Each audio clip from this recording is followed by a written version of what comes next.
and welcome in to the May edition of Drawing a Crowd, the Business of Sports Tourism. I'm Stan the Fan Charles, and I'm with the host of the show, Terry Hasseltine, who's the Executive Director of the Maryland Sports Commission, also President, Chairman of Sports and Entertainment Corporation of Maryland, and the Vice President of the Maryland Stadium Authority. And I'll bet Vince Pellegrino, the Senior VP of Tournaments for the Western Golf Association, you had no idea that Terry wore so many hats. I mean, that is an amazing title. All three of them. Yeah. And the great thing about Terry, it hasn't gone to his head at all. Only a little hair loss there, Stan.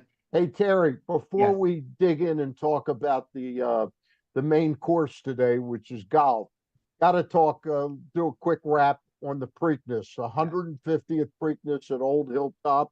The place looked great on television. You got an incredible weather day on Friday. Tell us a little bit about your take on everything over the weekend and the Preakness Festival, which First Lady Dawn Moore. I miss these governors' last names, but go ahead, Terry. No, thanks, Dan. Obviously, we had a tremendous week leading up to the 150th running of the Preakness Stakes. Obviously, most of our guests are aware that this year was the inaugural Preakness Festival, chaired by First Lady Dawn Moore and a leadership committee of founding partners to help elevate and grow the Preakness into more than just 2 days of racing with the Black-Eyed Susan and the Preakness Stakes. Everything from Family Day and Park Heights to Mother's Day breakfast and horse farm tours to the golf tournament to the draw party to the concerts to the government house. Throughout the week, there's a lot of just fanfare and excitement around Preakness 150. And then all of a sudden you cap it off with the Black-Eyed Susan and the running of the Preakness Stakes. You hit the nail on the head, Stan. Pimlico looked great in its last showing before the new development, gets underway here in about 30 days. You obviously have to close out the track and the other things that have to happen before you can start, the demolition and moving on to the restructuring, and then we'll move to Laurel for 1 year. But the race day came off great. You hit again. The weather was beautiful. People were elegant. People had a great time. Got a chance to experience, the Old Hilltop one last time before you see all this new stuff. But couldn't be prouder of the entire team that put on the festival, and also our partnership with First Experience in delivering a world-class, Preakness Stake weekend, and the guests that came into town to really enjoy Baltimore and all the surroundings. It was just a great way to culminate 150 years in the third longest running sporting event in the United States with this really big celebration with the festival, and then beautiful day, both Friday and Saturday for Black-Eyed Susan and the Preakness Stakes. And then watching journalism and the ride that went around that track was just phenomenal and captured worldwide and really shined a really bright spot on the city of Baltimore and the state of Maryland. So really excited about what happened. And you couldn't have gotten a better race. I mean, that was one of the most exciting rides I've ever seen. The jockey on journalism was just absolutely fantastic. All right. The soup du jour today, or the main course today, is golf. And why don't you say a few words about our guest, and we'll interrogate him about the upcoming BMW Classic, which returns to Caves Valley this August 12th through the 17th, I believe. Well, we've had the good fortune of working with Vince Pellegrino on the previous BMW Championships when it was last year at Caves Valley, then obviously coming into the 25 edition.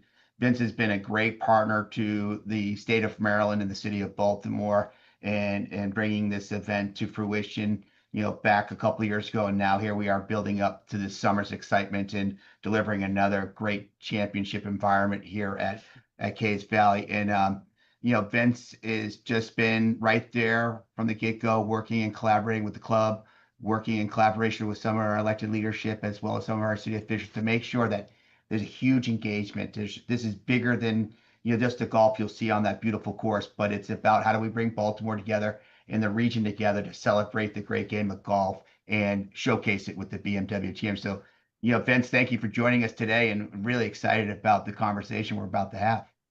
Yeah, we're looking forward to being there in August. The momentum of the golf season is already here with Rory McIlroy winning the Masters this year, and then Scotty Scheffler winning the PGA, and having those guys pretty much locked in to be at Caves.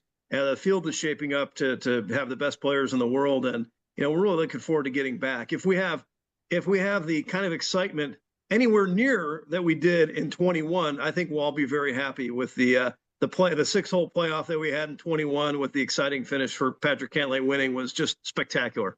Yeah. Tell me, Vince, the shining star of this event is Caves Valley, the golf course. How important simply is the golf course to the integrity of the event? Well, it's the most important thing. I mean, that's the competition. That is the stadium that we play in, is a golf course, and they're all different. They're all, from Castle Pines in Colorado last year to Bellerive, where we're going next year in St. Louis. The golf course has to be the star. It has to be the crown jewel of the schedule. And so the reason, one of the reasons that we came back to Baltimore is because of the golf course and because of the membership at Caves Valley, and really everything they put into that golf course to make sure that it's an incredible competition, that we can challenge and test the best players in the world, the top 50 players in the world. And this is a playoff event, so it's a big deal. And so I like to say, boy, I really wish that we can find the best parking lot and then have a golf course that's, adjacent to it. Well, that's not how we operate. We've got to find the best golf course, the best stadium to have this championship in, and then, figure out the logistics. But when you have great partners, we got a little freeze there with, Yeah, go ahead, Vince. You froze just a little bit on that last comment. When you have partners like, when you have great partners, like the state of Maryland and Baltimore County, it's a lot of these things are a lot easier to accomplish, outside of the ropes. PGA Tour really focuses on the competition and inside the ropes, and it's our job to handle everything else outside the ropes for the spectators, the volunteers, the community, and having really good partners makes our job a lot easier. The partnerships. Tell us a little bit about, first of all, is Terry Hasseltine, is that a unique position that he has in the state of Maryland? I know how unique he is on a personal level, but is there a Terry Hasseltine wherever you go? Well, it's not necessarily that title, which I can't remember off the top of my head. But Executive Director of the Maryland Sports Commission. We get great support in all the markets. I will say that Baltimore has gone, in Maryland, the state of Maryland has really gone above and beyond to welcome us back with open arms and be a true partner in this. So yeah, there's Terry's counterparts in other markets, to help support the championship. But it's been a really, really nice marriage here in the state of Maryland for us to come back. Go ahead, Terry. So Vince, tell us a little bit. I mean, obviously people on here, understand the game of golf, but can you give us a little idea about the format, how we get to the championship in August? Like, what leads up to it? How many players? What can we expect? And then how many, people in general do you anticipate coming out to the course each day? Yeah, no, that's a great question. So we're part of the playoffs, the FedEx Cup playoffs on the PGA Tour. So every week on the PGA Tour, including the majors, players earn points in order to make it to the playoffs. We are the second leg, or the penultimate event in the PGA Tour playoffs. The first event will be in Memphis. It's the FedEx St. Jude Championship, and they'll have 70 players, and that'll get whittled down to 50 when it comes to Baltimore. And then after that, the top 30 players go on to the Tour Championship in Atlanta. So it's a progression. Players that are in that probably 30 to 70 range to begin with. They really got to play to get into the playoffs. The beauty about our championship is that we have 50 players and they play all 4 days. So there's no cut. So the players that tee off on Thursday, you can still see them on Sunday. So, a lot of tour events will have a full field or 156, 144 players. And, if Rory McIlroy doesn't play that well, he might not make the cut. And he might be not around on the weekend, which you saw a little bit of some other of the marquee players for the PGA Championship recently. So that's really the format. And then ultimately we'll have a winner. There is some discussion as to what that Tour Championship format is going to look like this year. We'll find that out pretty soon, but we will have the top 50 players in the world. And we expect, starting on Tuesday when the gates open, we'll probably have somewhere in the neighborhood of 10 to 15,000 people on the grounds on Tuesday, Wednesday. Then it really ramps up Thursday, Friday, where we're going to have 25 to 30, 35,000 over the weekend. We'll have well over 100,000 people for the entire week of the championship. And a lot of folks, seeing as we've had the championship on the East Coast, previously, whether it was in Wilmington or Philadelphia, we'll come to Baltimore, we'll drive down, we'll stay in hotels, we'll spend their money, in the local economy to witness this championship. So, we're going to have a lot of people out there, and we've got a lot of volunteers. We have close to 2,000 volunteers that'll help out of the championship, to really pull off an incredible experience for all those who attend. Vince, tell us, do you still need, the tournament isn't until August. Do you still need volunteers? And how do you make the push for enough volunteers? Yeah, we do. We do need volunteers. The volunteers are the lifeblood of the championship. We wouldn't be able to do what we do without those volunteers. So, we need a couple hundred more volunteers. We're getting pretty close at various positions in and around the golf course. And whether that's, picking up players at the airport, to working, in admissions, to working in the merchandise tent, to being on course as gallery control. There's really a mix of everything to come out and support the championship. You get tickets to the tournament. You get a nice gift package as well to come out of the championship. And really, you're donating your time so that we can raise money for the Evans Scholars Foundation, which is the sole charity of the tournament. So we can get into the Evans Scholars Foundation because it's a big part of what we do at the championship. Yeah, I would love to hear more about it because obviously, the Evans Scholarship and the University of Maryland and some of our participating institutions. Can you just go into a little bit more detail about the Evans Scholarship? For sure. And so the Evans Scholars Foundation is administered by the Western Golf Association.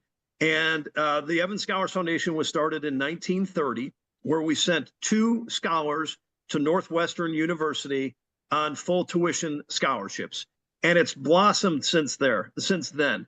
So, right now we've got over 24 partner universities where we send caddies who have financial need, who have great grades, to college on full tuition and housing scholarships, from coast to coast. We have a scholarship house that is opening at the University of Maryland this fall. And it's really a tremendous accomplishment and a partnership between, not only the state, the university, Caves Valley and their foundation, but the Western Golf Association. So all proceeds of the championship will go towards paying for scholarships for kids in the community. So, if you buy a ticket, you buy concessions or merchandise, all that impact is going to go right back into the community, send kids, deserving young men and women, to college. We have over 1,200 kids going to school on full tuition and housing scholarships each year. And it is amazing. I mean, it's a life-changing opportunity. It changes the trajectory of a kid's life who, may not be able to attend the University of Maryland. Now they're going to come out of school debt-free. And really they have that tie back to the program. So they want to give, they want to come out during championship week. They want to help caddy in the Wednesday Pro-Am for the amateurs and say thank you. So it's a real nice cycle that we have. But it's a tremendous scholarship. And I would encourage any kid who's looking for a summer job, to caddy. And whether you get the scholarship or not, it's an incredible summer job where you learn how to communicate with adults, successful adults. You learn the value of a dollar, or how to work hard. It's an incredible summer job, and you're outside all day. It doesn't get any better than that. So I'm passionate about it because I received the scholarship myself. And it's changed the trajectory of my life. I don't know where I would be today without the scholarship. I caddied, started caddying then when I was 12 years old. I don't even know if that was legal or not, but I caddied when I was 12 years old, and got the scholarship to attend Indiana University, and started working for Western Golf Association right out of school. So it's a great scholarship, and people can feel really good about supporting it, the tournament, because the proceeds go back to what's important, education. Yeah, it sounds like a wonderful program, and we're really excited about the fact that the next generation of leaders in our state and others are able to participate in that. So thank you for continuing on with that program at the level that you are. Terry, I wanted to touch on something with you. The economic impact of this event coming back to Maryland. Can you quantify it? I know you don't, obviously you wouldn't know until after the tournament, but approximately what kind of economic impact does this have? Oh, you're talking tens of millions of dollars. I mean, as Vince laid out, I mean, you got the best of the best coming in for 5 to 6 days, because of the Mid-Atlantic, market and the awareness of the event. The gallery will be large, and they will be filled with people, not from Maryland or outside of the region, just enough that, getting hotel rooms, as I like to say, heads in beds, food and belly, gas and cars, credit card and cash encounters, and butts and seats. This event hits all of those benchmarks and then some. And then you add the scholarship program into it. So you have community, quality of life, give back, all of that going in, and you have the economic vitality. That's the kind of marriage and the partnerships that we at the Maryland Sports Commission like to develop, because it hits all of the components. And it isn't just about economics. It's about the community. It's about quality of life. And because of where the course is, it gives a really big regionalization to the delivery. You have everything from Baltimore City to Baltimore County, and then to the counties to the east and west and the north and so.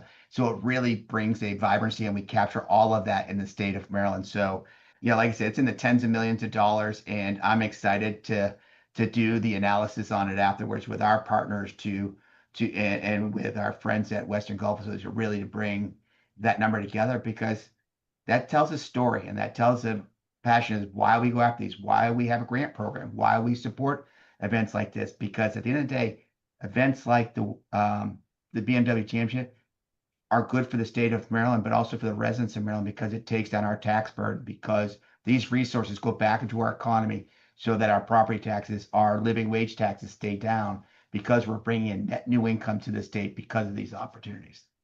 Vince, I got to ask you, obviously you get a lot of pressure from different locations that want to host the tournament. The fact that it's coming back so soon from 21 to 25, does that imply that we're in the mix for future BMW Classics? And I don't want to jump too far ahead of this year's event, August 12th through 17th. Yeah, I don't have any announcements to make today, but I will say, yes. I mean, the support has been great. And by the way, Terry didn't ask me to ask that question. We donated back a record amount last year in 21. We're hoping to exceed that again this year back to the charity. Again, it's a perfect marriage. They've really applied some resources to the golf course. This is the second time we're back, like you said, and just since 21. I think from a operational perspective, we learned some things. We're going to apply those to this year to make the championship even better. And it's nice to come back to a place that you've been. So, the players are familiar with it. We're familiar with it and how things work, from hotels and logistics to parking and transportation and all that. So, yeah, I mean, we love to come back to places that we've been before. I have no doubt that this championship will be successful, and we'll be here in the future talking again about, the next time around. So it has been great. And this year will be no different. How does working with an organization like Maroon PR give you a comfortability that this is going to be run in a first class way from the PR perspective?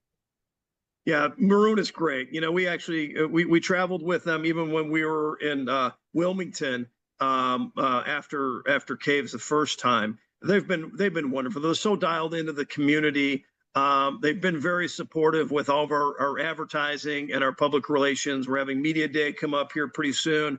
June 23rd. June 23rd, 23rd. exactly. We've got some surprises, for that day as well for all, you all. And they've been really wonderful to work with. We've got a commercial that is coming out that we've worked with the Baltimore Ravens on that people really enjoy. So they're ingrained in the community, and that's what we want to be as well. Nobody knows the Baltimore and state of Maryland like those guys, and it's and they're just really wonderful to work with. Well, that commercial just ran. I just saw it last night. I heard about it. I saw it on, I forget what I was watching, but he came on and then, obviously Squawks, everybody just wants to talk about football with me. It was really neatly done. I liked it. Yeah. And, it's, and that it also goes back to the impact on the marketplace. That we want to hire vendors. We want to do business with the folks that are local to drive more impact. That's the goal of all this as well, is to, again, not only the economic impact, but it all goes towards the vendors. And we did a study last year at Castle Pines that the average spending of a visitor for the championship is close to $1,300, which is really good. And to your point, Terry, people are staying an average of 3.5 nights when they come to the championship, and whether they're, it's amazing the following that we have of volunteers that'll go from, Chicago to Denver to Baltimore. They'll be with us next year, and they just travel with us, and they stay, and they spend their own money, and they're eating out at restaurants and shopping, and it's really great. I want to circle back one last question for you, and then Terry, if you have a question to close. But Vince, getting back to the volunteers, Yep. If somebody would be watching this podcast and say, "Hey, I'd like to do that," how would they reach out to the organization? Yeah, it's just BMWChampionship.com. It's really super easy. We've got a tab on there that talks about volunteers. Sign up, right through the website, and we'll get you involved. All right, Terry, All right, Vince, question put on your from crystal ball right now. You got the rankings going up and down. We're going in, that last weekend.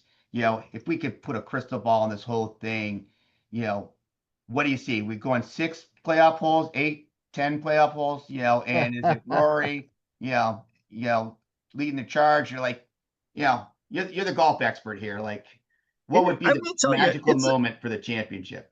It's a bomber's kind of golf course too, which does favor some of those guys like a Rory or Scotty. But some of the changes down the stretch from last time, the 17th hole is really an amazing par 3. The water is a little bit more in play on the right hand side, and we were going back and forth between 17 and 18 all day long, and Patrick Cantlay, who was not hitting it not as nearly as far as Bryson was. And I don't know a lot of people besides Rory who hit it as far as he does. But he was just making everything. He was making a lot of putts. So, I think, boy, in an ideal world, I'd love to have those two guys that we talked about, Scotty and Rory kind of battling down the stretch. But there's just some amazing people who are playing really well. Even, Justin Thomas, who's playing pretty well, and you've got Colin Morikawa, and I know Tony Finau played pretty well this past week at the PGA. So, I think it's a toss. And you got a lot of up and comers too. You got a lot of younger players. I will say, Maryland's own Denny McCarthy has been playing really well this year. So we hope to see him at the championship. He's kind of he's inside the top 50 now. So Denny keeps playing well, and we got a nice little Maryland story as well. Well, outstanding. And I know Stan ordered up the weather for you that week. So we're going to have beautiful Maryland weather to ensure that this championship, goes from start to finish with this beauty all around. All right. Hey, Terry, Yes. we started with the Preakness. We've done the BMW Classic. I'm only asking this because 3 or 4 people have asked me. Okay. With the lacrosse tournament just over, is Maryland? I'm not looking for an announcement today, but are we going to get back in that game again of hosting the NCAA Final Four? We have had conversation with the NCAA about the future of the championship, and Anthony Holman and and folks about the future of the lacrosse championships and where does Maryland play a role in that future hosting.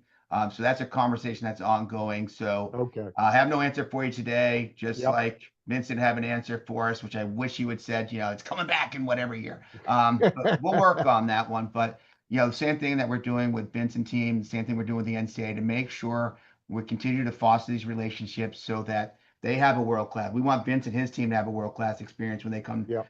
to Maryland, to ensure that they leave here invigorated about when we approach them again about the future, that they leave here with that peg in the right spot.